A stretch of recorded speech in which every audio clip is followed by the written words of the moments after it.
जे आपां वायर दे वेट नूं सपोर्ट देनी आ ते सपोर्ट मैग्नेटिक फील्ड ने नहीं देनी, मैग्नेटिक फील्ड तो जिहड़ी फोर्स बननी मैग्नेटिक फोर्स वो नहीं देनी है बेटा। तो इसलिए मैग्नेटिक फोर्स से ऊपर नूं लगनी चाहिए, वेट के अगेंस्ट मैग्नेटिक फोर्स ऊपर नूं लगनी चाहिए। ते मैग्नेटिक फोर्स दी डायरेक्शन ऊपर बनाने वास्ते मैग्नेटिक फील्ड किधर नूं आ ते सेम वही अपना 13 न्यूमेरिकल ओकन हो जाना। करंट मेरे को जेड़ा वा वो उन्हें डिफाइन कर दिता कि फॉरवर्ड चलदा पिया, ठीक है। ते इस फोर्स मेरी अपवर्ड लगदी पई ते जे फोर्स मैं अपवर्ड लगानी है ते इस थां ते लगन वाला मैग्नेटिक फील्ड जेड़ा होएगा वो मेरा एज सच इस वायर दे परपेंडिकुलर ते आउटवर्ड आ जाऊ।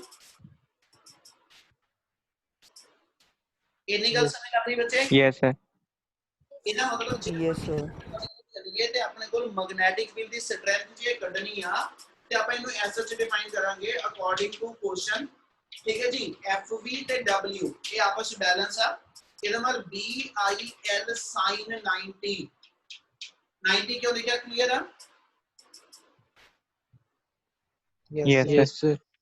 एक आधे इक्वल आजू जी mg दे ते फिर एक तो b ਦਾ ਫਾਰਮੂਲਾ ਆਪਣਾ ਬਣ ਗਿਆ mg over b mg over i into l, ठीक है। वैल्यू इन्नी आजू ते नाल ये दे देंगे परपेंडिकुलर एंड, ठीक है जी। इधर लिख दो नहीं magnetic field perpendicular to wire and in outward direction. Sir magnetic field नहीं आओगे? Yes sir inward. Sir inward नहीं आनी magnetic? Yes sir magnetic field inward नहीं आनी? Inward sir. इनवर्ड होनी सर करंट वाली थले वाली मिडिल फिंगर में मिडिल फिंगर से तो फिंगर फिंगर ला ली। एक सेकंड करंट अपना इस साइड में आ गया। ओए रुको इनवर्ड से का आउटवर्ड लिख ले, इनवर्ड आनी बेटा, इनवर्ड, ठीक है। हो जो आ क्लियर है? यस सर यस सर 17 देखो क्वेश्चन 17 की गिवन है स्टेटमेंट थोड़ी जी लेंथी है, एक बार पढ़ो ओनू मैं नाल नाल बोलता चलांगा। A straight horizontal conducting rod of length 0.6 meter and mass 60 gram is suspended by two vertical wires at its end। एक horizontal rod given है, ठीक है जी। अपने को एक horizontal rod given है, अपनी horizontal rod आ गई, ਇਹਦੀ ਲੈਂਥ ਉਹਨੇ ਕੁਐਸਚਨ ਚ ਆਪਾਂ ਨੂੰ ਕਹੀ ਆ ਰॉड ਦੀ 0.6 मीटर है और इस रॉड का मास गिवन है, मास गिवन है तो मतलब ਇਹਦਾ weight आ गया, ठीक है 60 ग्राम ਇਹਦਾ मास गिवन है जितना ਇਹਦਾ weight बन जाएगा।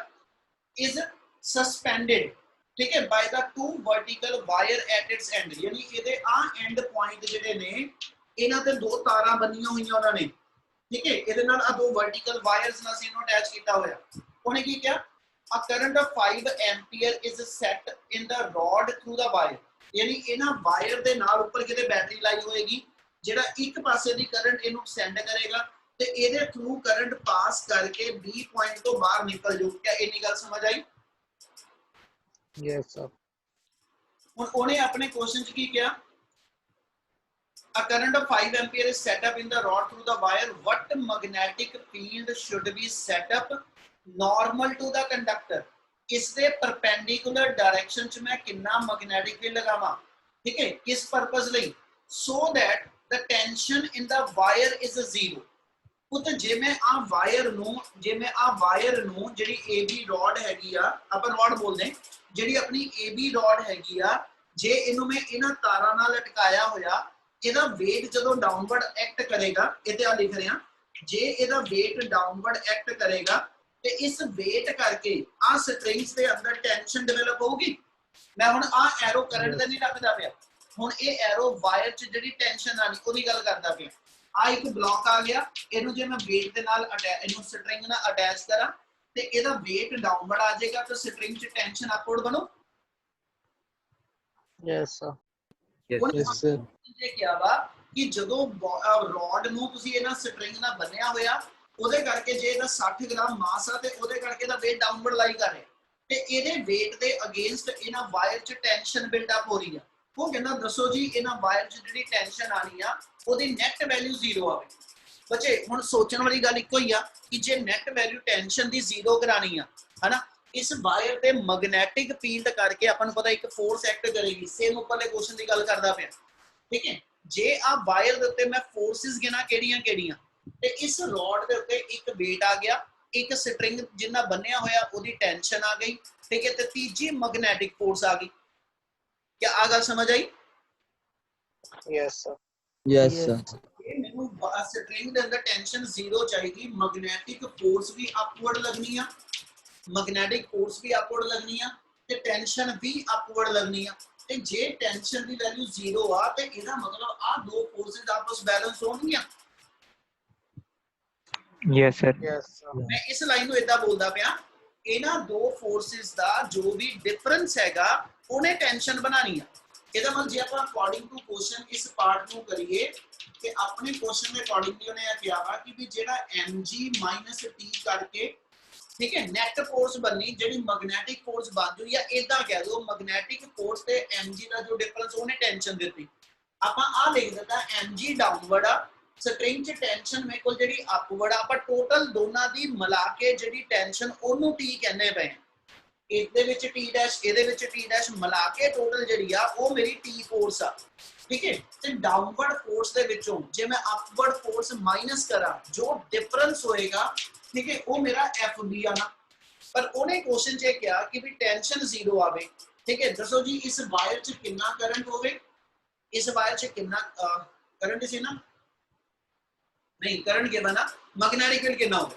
करंट अपना गिवन ना 5 एम्पीयर ते मैग्नेटिक फील्ड दी स्ट्रेंथ कितनी होवे ताकि टेंशन वायर च जीरो हो जाए ठीक है अकॉर्डिंग टू क्वेश्चन आपा जे ते डिफाइन करिए ठीक है जी t ਉਹਦੇ ਅਕੋਰਡਿੰਗਲੀ 0 ਆ ਤੇ देयरफॉर ਆਪਣੀ mg the value fb which is equal to bil sin 90 ਆ ਮੇਰੇ ਕੋਲ ਇਕੁਅਲ ਆਣਾ ਚਾਹੀਦਾ क्या ਇੰਨੀ ਗੱਲ ਸਮਝ ਲੱਗੀ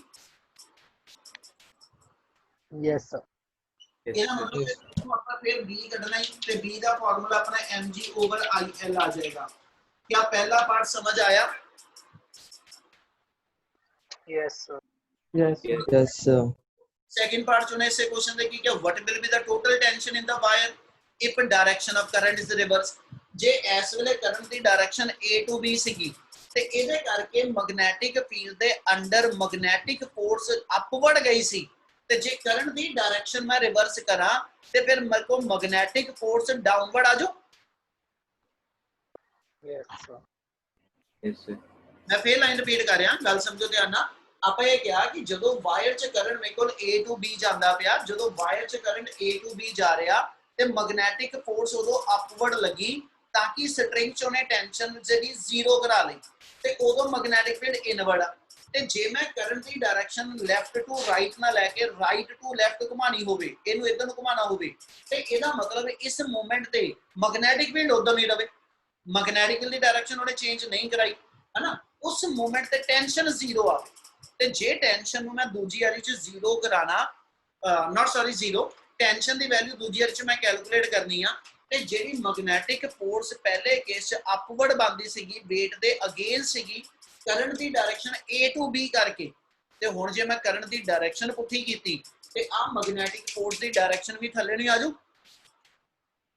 yes Yes, Yes, sir. Tension ਦੇ ਤੋਂ ਉੱਪਰ ਨਹੀਂ ਰਹਿਣੀ ਆ ਵਾਇਰ 'ਚ ਜਿਹੜੀ ਖਿੱਚ ਪੈਣੀ ਆ ਟੈਂਸ਼ਨ ਤਾਂ ਥੱਲੇ ਆਣੀ ਨਹੀਂ ਹੈਨਾ ਟੈਂਸ਼ਨ ਤੇ ਅਪਵਰਡ ਹੀ ਆ ਉਹਨੇ ਕਿਹਾ ਦੂਜੀ ਵਾਰੀ ਕਰੰਟ ਦੀ ਡਾਇਰੈਕਸ਼ਨ ਰਿਵਰਸ ਕਰੋ ਜਿੰਨਾ ਫੋਰਸ ਦੀ ਡਾਇਰੈਕਸ਼ਨ ਚੇਂਜ ਹੋ ਜਾਏਗੀ ਇਹਦਾ ਮਤਲਬ ਸੈਕਿੰਡ ਕੇਸ ਦੇ ਅਕੋਰਡਿੰਗਲੀ ਆਪਣੇ ਕੋਲ ਕੀ ਆ ਜਾਏਗਾ ਜੇ ਮੈਂ ਇਥੋਂ ਚੱਲਣਾ mg - t ਦਾ ਡਿਫਰੈਂਸ ਜਿਹੜਾ ਮੇਰੇ ਕੋਲ fb ਆ ਹੁਣ ਇੱਕ ਫਰਕ ਆ ਗਿਆ ਹੁਣ fb ਤੇ mg both are in same direction ਯਾਨੀ ਜੇ ਸੈਕਿੰਡ ਫਿਗਰ ਆਪਾਂ ਬਣਾਈਏ ਤੇ ਸੈਕਿੰਡ ਫਿਗਰ ਦੇ ਅੰਦਰ ਕਰੰਟ ਦੀ ਡਾਇਰੈਕਸ਼ਨ ਜਦੋਂ b to a ਕਰਾਂਗਾ current the direction b to a ਕਰਾਂਗਾ ਆ ਸਟ੍ਰਿੰਗ ਚ ਟੈਂਸ਼ਨ ਹੋਣ ਦੀ ਅਪਵਰਡ ਹੀ ਆ ਠੀਕ ਹੈ ਪਰ ਇਸ ਵਾਇਰ ਦਾ weight ਵੀ ਤੇ ਇੱਥੇ ਮੈਗਨੈਟਿਕ ਫੋਰਸ ਵੀ both are in ਕਹਿੰਦਾ ਜੀ ਸੇਮ ਡਾਇਰੈਕਸ਼ਨ ਤੇ ਜੇ ਇਹ ਦੋਨੋਂ ਸੇਮ ਡਾਇਰੈਕਸ਼ਨ ਚ ਆ ਔਰ ਐਸ ਸੱਚ ਇਸ ਮੂਵਮੈਂਟ ਤੇ ਜੇ ਗੱਲ ਸੋਚ ਕੇ ਚੱਲੋ ਟੈਂਸ਼ਨ ਉੱਪਰ ਨੂੰ ਆ f ਤੇ mg ਥੱਲੇ ਨੂੰ ਆ ਤੇ ਜੇ ਨਾ ਰੋਡ ਉੱਪਰ ਨੂੰ ਜਾ ਰਹੀ ਤੇ ਨਾ ਥੱਲੇ ਨੂੰ ਜਾ ਰਹੀ ਤੇ ਮਤਲਬ ਅਪਵਰਡ ਫੋਰਸਿਸ ਤੇ ਡਾਊਨਵਰਡ ਫੋਰਸਿਸ ਬੈਲੈਂਸ ਹੋਣਗੀਆਂ Yes, sir. Yes Yes, sir. ਤੇ ਅਕੋਰਡਿੰਗਲੀ ਆਪਾਂ ਜੇ ਚੱਲੀਏ ਤੇ ਸੈਕਿੰਡ ਕੇਸ ਦੇ ਅੰਦਰ ਜਿਹੜੀ t ਹੋਏਗੀ ਠੀਕ ਹੈ ਜਿਹੜੀ ਟੋਟਲ ਅਪਵਰਡ ਫੋਰਸ ਹੋਏਗੀ ਇਹ ਟੋਟਲ ਡਾਊਨਵਰਡ ਫੋਰਸ ਦੇ ਇਕੁਅਲ ਆ ਜੂ ਯਾਨੀ t equal to f plus mg, ठीक है, यानी जिथे अगे आप इन्हां दोनों इक्वेट कीता सी, हुण ये दोनों प्लस करके टोटल वैल्यू काढ दिओ, हो जू Yes, sir. या 17 Yes, sir.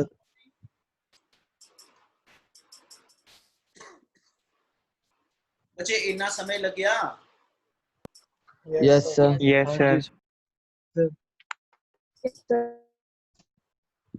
चलो नेक्स्ट न्यूमेरिकल हैगा ਤੁਹਾਡਾ 18th, बिल्कुल सौखा जिहा, एक बार स्टेटमेंट पढ़ो पहलो।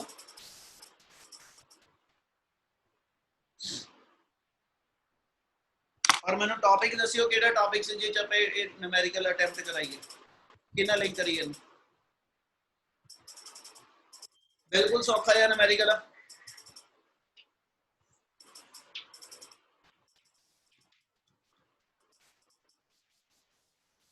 हाँ जी, उन्हें क्या, two parallel wire 1 metre apart carry a current of 1 ampere and 3 ampere respectively in opposite direction. दो वायर्स ने, करंट उन्हां दोनां दे च ओपोजिट डायरेक्शन च, करंट उन्हां दोनां वायर च ओपोजिट डायरेक्शन च फ्लो करदा पिया।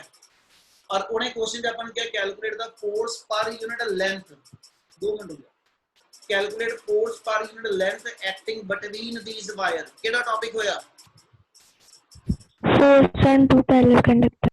बिल्कुल, आप टॉपिक पढ़िया सी force acting between two parallel current carrying wire. पहले वायर दे, ठीक है, पहले वायर दे जदों करंट पास करांगा, ਇਹਦੇ ਵਾਇਰ ਦੇ ਕਰਕੇ ਮੈਗਨੈਟਿਕ ਫੀਲਡ ਚ ਆ ਜਾਣਾ, ਔਰ ਇਸ ਵਾਇਰ ਚੋਂ ਕਰੰਟ ਦੇ ਪਾਸ ਕਰਨ ਕਰਕੇ ਇਹਦੇ ਮੈਗਨੈਟਿਕ ਫੀਲਡ ਚ ਸੈਕੰਡ ਕੰਡਕਟਰ, ਜੇ ਆਪਾਂ ਕਰੰਟ 1 ਐਂਪੀਅਰ ਡਿਫਾਈਨ ਕੀਤਾ ਸੀ, ਸੋ ਸਿੰਪਲੀ ਇਹਦਾ ਫਾਰਮੂਲਾ ਲਿਖਣਾ। ਆਪਣੇ क्वेश्चन ਚ I1 गिवन है, अपने क्वेश्चन च I1 गिवन है जी 1 एम्पीयर, I2 गिवन है अपने को 3 एम्पीयर, और gap between the two wire अपने को गिवन है जी 1 मीटर, ठीक है। और उन्हें पूछा ਤੁਹਾਡੇ ਕੋਲ एसएच कहना जी करंट ओपोजिट है, पुत एक चीज याद कर लो, ਆਪਾਂ ਕਹਿੰਦੇ ਸੀ ਜਦੋਂ ਦੋਨਾਂ ਵਾਇਰ ਚ ਕਰੰਟ ਸੇਮ ਡਾਇਰੈਕਸ਼ਨ ਚ ਆਂਦਾ ਤੇ ਇਹ ਦੋਨੋਂ ਇੱਕ ਦੂਸਰੇ ਨੂੰ ਅਟਰੈਕਟ ਕਰਦੇ ਨੇ, ठीक है, दोनों करंट कैरिंग कंडक्टर एक दूसरे में अट्रैक्ट करते हैं। अपने एक्सपेरिमेंटल डेमोन्स्ट्रेशन भी दी सीगी, जे करंट ओपोजिट है तो दोनों एक दूसरे को रिपेल करते, यानी नेचर ऑफ फोर्स चेंज होएगी, मैग्नीट्यूड फोर्स का दोनों केस सेम। फार्मूला अपना आया सीगा F equal to mu naught by 4 pi 2 I1 I2 by R। और इच F नु इन्ना के याद रख लो, F जेड़ा इत्थे सिंबल है ये फोर्स पर यूनिट लेंथ सीगी, एक अलग फोर्स नहीं हैगा, ये फोर्स पर यूनिट लेंथ का फार्मूला सीगा। अपने क्वेश्चन च भी उन्हें अपन जो लभन नु किया, calculate the force per unit length गई है, क्या इन्नी गल समझ लगी? Yes, sir. Yes, sir. तीन वेरिएबल चाहिए अपन नु, I1 I2 ते R, वो अपने तीन गिवन हैगे आ, हो जू? Yes, sir. Yes, sir. वो 18th क्लियर आ? Yes, Yes, sir. Yes, sir. चलो इन्ना ही कर लो, इत्थे रोकन लगे तुहानू थोड़े जे न्यूमेरिकल इदां ही सारे डायरेक्शन चलने आ, इसलिए हौली हौली करके करांदा जावांगा, ठीक है जी। टेस्ट केड़ा क्या तुहानू ते कदों क्या? Next 3A and 3B. Third A ते थर्ड बी, ठीक है, वेडनेसडे तैयार कर लो। तो थर्सडे बोला था। चलो जी थर्सडे सही जी, जिद्दां कहो तैयार